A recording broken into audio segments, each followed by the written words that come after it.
اللہ یبسط الرزق لمن یشاء ویقدر، پھر یہ کہ رزق جو ہے اس کے خزانے اللہ کے ہاتھ میں ہیں، جس کے لیے چاہتا ہے کشادہ کر دیتا ہے اور جس کے لیے چاہتا ہے اس میں کچھ کمی کر دیتا ہے، یقبض قبض کر لیتا ہے، روک لیتا ہے۔ ان اللہ بکل شیء علیم، اور اللہ تعالیٰ ہر شے پر قادر ہے، قدرت اس کی کامل ہے۔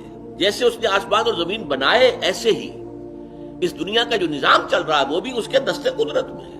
ایک شخص بننا چاہتا ہے ملینئر بلینئر، یہ بھی ہو سکتا ہے، کوشش کرے تو کچھ مل جائے اسے، لیکن ضروری تو نہیں کہ اس کی خواہشات پوری ہو جائیں، تو اللہ ہی کا فیصلہ ہوگا۔ کبھی اللہ انسان کو چھپر پھاڑ کے دے دیتا ہے، کسی کو توقع ہی نہیں ہوتی اور مل جاتی ہے دولت کہیں سے، کہیں ساری محنت کے باوجود آخری وقت تک وہ جوتیاں پٹخارتے رہتے ہیں، کچھ نہیں ملتا۔ تو یہ اللہ کا اختیار ہے، کسی اور انسان کا اختیار نہیں۔ اللہ یبسط الرزق لمن یشاء من عبادہ ویقدر لہ ان اللہ بکل شیء علیم۔ یقدر اندازے سے دینا، ایک ہے کھلے ہاتھ دینا، لے جا، ایک ہے اچھا کیا تمہاری ضرورت ہے، بس اتنے میں پوری ہو جائے گی نا، یہ لے جا۔ اور یہ سارے فیصلے وہ کرتا ہے اپنے کامل علم کی